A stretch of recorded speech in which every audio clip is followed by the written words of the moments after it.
जय हिंद दोस्तों, स्वागत है आप सभी का जय हिंद के यूट्यूब चैनल पर। हम चित्रसेन सर फिर से आप लोगों के बीच में क्लास लेकर के आए हैं रस। तो हिंदी की ये क्लास है जो कि बहुत ही इंपॉर्टेंट क्लास है।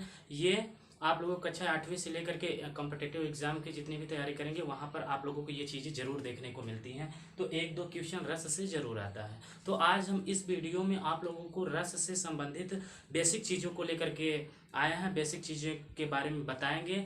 तो आप लोग वीडियो में कंटिन्यू बने रहिए और फिर चलिए देखते हैं कि रस क्या होता है। और हाँ, आप लोगों को हम थोड़ा बता देते हैं कि काफ़ी दिनों से हमारी वीडियो नहीं आ पा रही तो जिसके पीछे बहुत बड़ा कारण था। आप लोगों को भी मालूम होगा कि ये जो प्रेजेंट टाइम की वर्तमान सरकार है ये हमारे हम बेरोजगार युवाओं के साथ बहुत ही ज़्यादा अन्याय कर रही है, जिसकी वजह से सभी जितने भी पढ़ने वाले बच्चे हैं वे डिमोटिवेट होते जा रहे हैं, उनको पढ़ने लिखने का मन नहीं कर रहा है। तो ऐसे ही एक छोटी सी घटना हमारे अभी प्रयागराज के एक छोटा बघारा नामक स्थान है, वहाँ पर एक युवा के साथ बहुत ही गलत बर्ताव हुआ, जिसकी वजह से क्या करता है वो आत्महत्या जैसे कदम को उठाने के लिए मजबूर हो जाता है। तो ये उस लड़के की गलती नहीं है, अगर देखा जाए तो ये कहीं ना कहीं भारत सरकार और राज्य सरकार की गलती है, जिसकी वजह से जिनकी गलतियों को ये हम बेरोजगार युवाओं को इस प्रकार से झेलना पड़ रहा है, उठाना पड़ रहा है। तो बाकी बातें आप लोग न्यूज़ में देखते ही रहते हैं। तो चलिए हम यहाँ पर अब बात करते हैं रस की। तो जो रस की उत्पत्ति होती है वो कहाँ से होती है, रस किसे कहते हैं, इसके बारे में हम आज बेसिकली इस वीडियो में जानने वाले हैं। तो सबसे पहले हम बात करते हैं रस। रस होता क्या है? तो जैसा कि नाम से ही लग रहा है रस, तो रस का मतलब होता है वो रस वह होता है जिसका आस्वादन किया जा सके। तो ये तो बेसिकली रस हो गया, जैसे कि आम का रस हो गया, फलों का रस हो गया। लेकिन हमारे काव्य में भी कुछ रस होते हैं, तो उन रस को हम यहाँ पर देखने वाले हैं। तो रसस्यते असौ इति रस, अर्थात जिसका आस्वादन किया जा सके वही हमारा रस होता है। लेकिन काव्य में ऐसी कोई चीज़ नहीं है जिसका कि हम आस्वादन कर सकें, उसको चख सके। तो यहाँ पर कुछ काव्यों के माध्यम से रस उत्पन्न होता है, तो उसी को हम क्या कहते हैं, रस। तो यहाँ पर अब हम देखते हैं रस के अंग। तो रस के 4 अंग हैं। हमारे काव्य शास्त्रियों ने रस के 4 अंग बताए हैं। पहला हमारा है विभाव, दूसरा अनुभव, तीसरा संचारी भाव, चौथा है स्थायी भाव। तो यहाँ पर हम एक एक अंग को थोड़ा थोड़ा करके देखते हैं। तो विभाव जो होता है हमारा, ये 2 प्रकार का होता है। एक होता है आलंबन, दूसरा होता है उद्दीपन।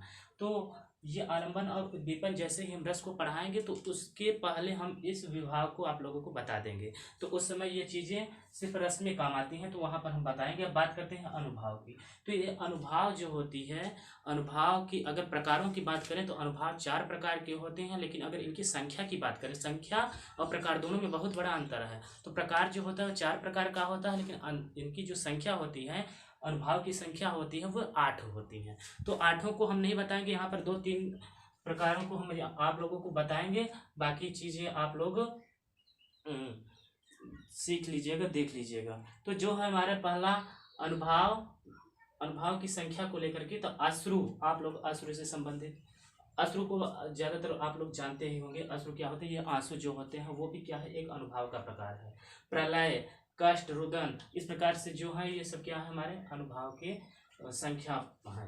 तो अब हम अनुभाव देखते हैं। तो अनुभाव 4 प्रकार के होते हैं। तो जो पहला अनुभाव होता है वो होता है हमारा कायिक अनुभव।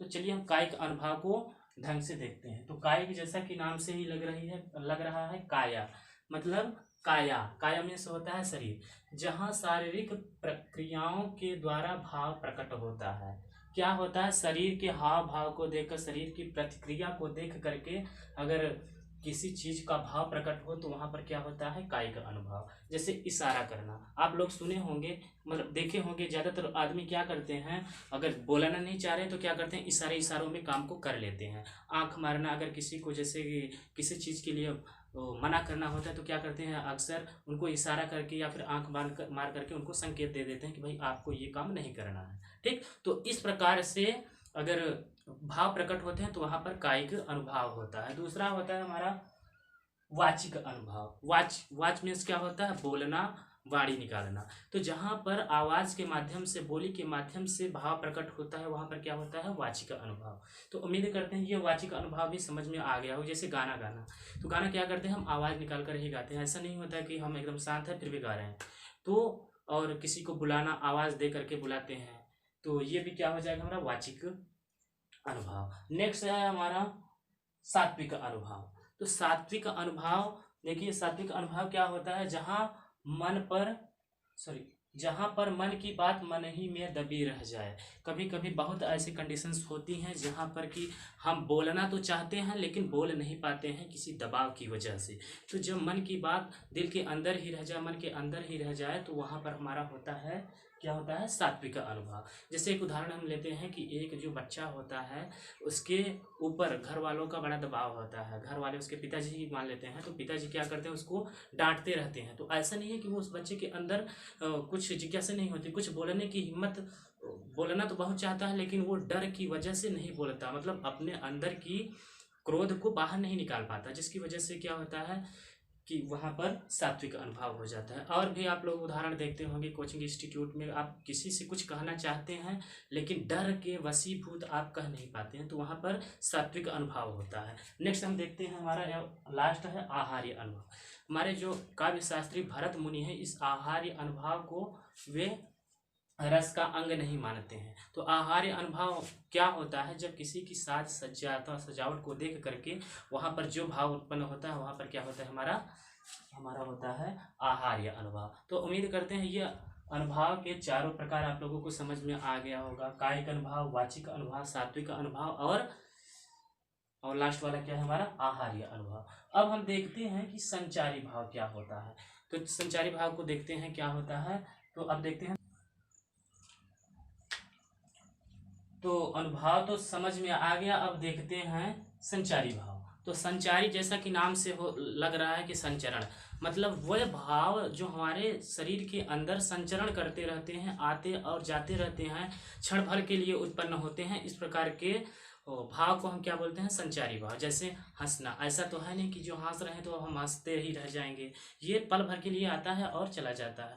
गुस्सा, क्रोध, है ना, तो इस प्रकार के जो भी भाव होते हैं वे हमारे क्या होते हैं, संचारी भाव, संचरण करते हैं, संचारी भाव कहते हैं।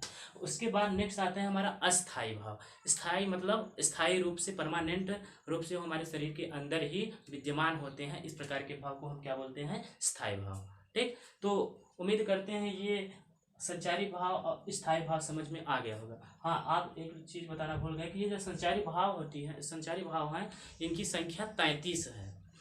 इनकी संख्या कितनी है, 33 है। लेकिन आचार्य भरत मुनि ने एक और इसकी संख्या में एक और बढ़ोतरी करके बताया है कि ये जो कचपचाहट ऐसे करके एक शब्द है, इसको 34वें संचारी भाव के रूप में बताया है। तो इस प्रकार से पूरे 34 होते हैं हमारे क्या, संचारी भाव। और स्थायी भाव की संख्या 9 होती है, बेसिकली 9 होती है, लेकिन आचार्य भरत मुनि ने इसकी संख्या को भी क्या करा, कितना बताया है, 8 ही बताया है। इन्होंने जो लास्ट में एक वात्सल्य रस है, उस रस को रस की उपाधि न दे करके इसको एक भक्ति की तरह देखा है, इसलिए इन्होंने वात्सल्य रस को रस नहीं माना है और इसके स्थायी भाव को भी स्थायी नहीं माना है। तो जिसकी वजह से यहाँ पर स्थायी भाव की संख्या 8 बताई गई है। लेकिन अगर आप लोगों को एग्जाम में कभी भी पूछा जाए कि स्थायी भाव की संख्या कितनी, तो आप लोगों को 9 ही बताना है, क्योंकि वर्तमान में जो काव्य शास्त्री लोग पढ़ा रहे हैं वे लोग 9 को पढ़ा रहे हैं। तो आप लोग बिल्कुल 9 को टिक कीजिएगा।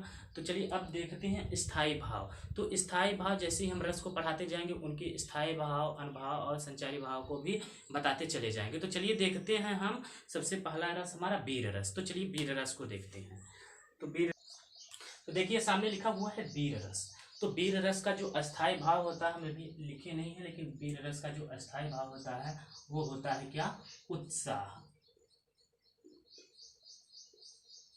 तो उत्साह नामक स्थायी भाव से क्या होती है, वीर रस की निष्पत्ति होती है, उत्पत्ति होती है। तो चलिए देखते हैं वीर रस की परिभाषा क्या कहता है। यहाँ पर लिखा हुआ है कि युद्ध अथवा कठिन कार्य को करने के लिए मन में उत्साह की भावना जागृत होती है, और उस उत्साह की भावना को ही हम क्या बोलते हैं, वीर रस बोलते हैं।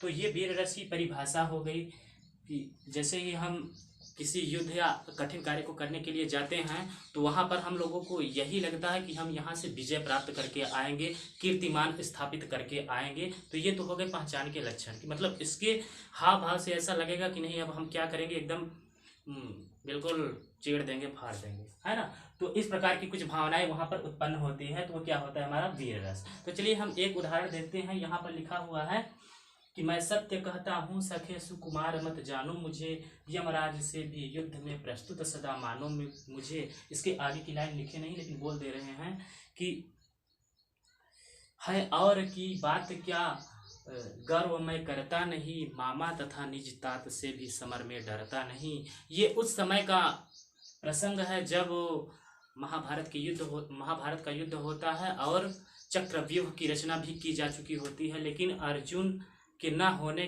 पर यहाँ पर अभिमन्यु जो होता है वो जिद करता है कि हम चक्रव्यूह को तोड़ सकते हैं।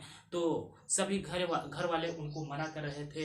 तो उसी समय का ये प्रसंग है कि मैं सत्य कहता हूँ सखे सुकुमार मत जानो मुझे, यमराज से भी युद्ध में प्रस्तुत सदा मानो मुझे। और एक उदाहरण है, रणबीर चौकसी भर भर के चेतक बन गया निराला था, और राणा प्रताप के घोड़े से पड़ गया हवा का पाला था। और भी एक है, वीर तुम बढ़े चलो धीर तुम बढ़े चलो, सामने पहाड़ है सिंह सी दहाड़ है। तो इस प्रकार से बहुत सारे उदाहरण आप लोगों को देखने को मिले होंगे। तो ये सब जो उदाहरण है ये क्या है कि है हमारे वीर रस। तो वीर रस का जो अस्थाई भाव होता है वो हमारा होता है उत्साह। उत्साह नामक स्थायी भाव से वीर रस की उत्पत्ति होती है। तो अब चलिए हम नेक्स्ट देखते हैं हमारा करुण रस। तो आज इस वीडियो में 2 ही रस बताएंगे। तो चलिए करुण रस को देखते हैं। देखिए करुण रस, तो करुण रस का जो हमारा स्थायी भाव होता है वो होता है शोक। तो ध्यान से देखिए शोक। तो ये करुण रस का जो स्थायी भाव होता है वो क्या होता है हमारा शोक। तो शोक नामक स्थायी भाव से क्या होता है करुण रस की उत्पत्ति होती है। तो चलिए देखते हैं करुण रस की परिभाषा क्या होती है। जब भी किसी प्रिय वस्तु, मतलब जो आपको वस्तु अच्छी लग रही है और किसी को भी लग रही है, किसी भी प्रिय वस्तु की अनिष्ट आशंका अथवा उसके विनाश से उत्पन्न क्षोभ अथवा दुख की जो संवेगात्मक स्थिति होती है उसी को हम क्या बोलते हैं करुण रस बोलते हैं। तो आप लोग परिभाषा को यहाँ पर देख सकते हैं, क्या लिखा हुआ है, किसी भी प्रिय वस्तु की अनिष्ट आशंका अथवा उसके विनाश से उत्पन्न क्षोभ दुख के संवेगात्मक स्थिति को करुण रस कहते हैं। यही करुण जब विभाव अनुभाव और संचारी भाव से पुष्ट होता है तो शोक नामक, यहाँ पर देखिए शोक, यह है हमारा शोक। तो शोक नामक स्थायी भाव से करुण रस की उत्पत्ति होती है। तो चलिए हम उदाहरण के माध्यम से करुण रस को समझने का प्रयास करते हैं। तो यहाँ पर देखिए एक उदाहरण, बहुत ही अच्छा उदाहरण, जो कि इस उदाहरण को जब हम पहली बार करुण रस पढ़े थे तो इस उदाहरण को पढ़े थे, वही उदाहरण अभी तक हमको याद था। तो यहाँ पर हम इसको बता रहे हैं। तो क्या लिखा हुआ है, मणि खोए भुजंग सी जननी, साइड में होकर के बोल रहे हैं ताकि आप लोगों को दिख भी जाए। क्या लिखा हुआ है, मणि खोए भुजंग सी जननी, फन सा पटक रही थी शीश, अंधी आज बनाकर मुझको किया न्याय तुमने जगदीश। ये उस समय का प्रसंग है जब किसी माँ का लाल होता है, उसकी डेथ हो जाती है, वो मर जाता है। तो वो माँ उस बच्चे के विलाप में, उस बच्चे के दुख में इस प्रकार से विलाप करती है कि जैसे कि किसी सांप से क्या होता है, उसकी मणि को कोई चुरा लेता है या उसका मणि खो जाती है, तो वो क्या करता है, अपने सिर को पत्थर पर पटक पटक करके अपनी भी क्या करती है, जान को निकाल देती है, अपने भी जान गंवा देती है। उसी प्रकार से यहाँ पर उस माँ के विलाप का वर्णन किया गया है कि मणि खोए भुजंग सी जननी, फन सा पटक रही थी शीश, अंधी आज बनाकर मुझको किया न्याय तुमने जगदीश। दूसरा उदाहरण है हमारे पास, हे खग मृग हे मधुकर श्रेणी, तुम देख सीता मृग नयनी। तो ये भी उस समय का प्रसंग है जब आप लोग रामायण अगर देखे होंगे तो उस समय क्या होता है, तो जैसे सीता को रावण उठा ले जाता है तो श्री राम जी क्या करते हैं, सीता को ढूंढते ढूंढते जंगलों में भटकते हैं। तो ये उसी समय का प्रसंग है। तो वे जंगलों में कोई इंसान मिलेगा नहीं, तो जंगलों में कोई इंसान तो होता नहीं है, तो वहाँ पर वे पेड़ पक्षियों से पूछते हैं कि हे खग मृग, हे जंगल के पक्षियों, हे मृगों, हे मधुकर श्रेणी, हे भंवरों, क्या आप लोगों ने सीता को देखा। इस प्रकार का ऐसे ही कुछ करके प्रसंग है। तो ये हमारा जो है करुण रस। तो करुण रस बाकायदा आप लोगों को समझ में आया होगा। अब नेक्स्ट जो आने वाली वीडियो होगी उसमें आप लोगों को हास्य रस और भी जितने भी मतलब वात्सल्य वगैरह जितने रस हैं उन सबको कवर अप किया जाएगा। और साथ ही अभी अगर आप लोगों ने मेरे चैनल को सब्सक्राइब नहीं किया है तो ये जो नीचे रेड कलर की सब्सक्राइब बटन है, सब्सक्राइब बटन को दबा करके और नोटिफिकेशन को ऑल पर क्लिक कीजिए ताकि सबसे पहले आप लोगों को नोटिफिकेशन मिलती रहे। और साथ ही आप लोग वीडियो को शेयर और लाइक जरूर करें। तो चलिए मिलते हैं अगले सेशन में, मिलते हैं अगले वीडियो में, नेक्स्ट वीडियो में। तब तक के लिए जय हिंद।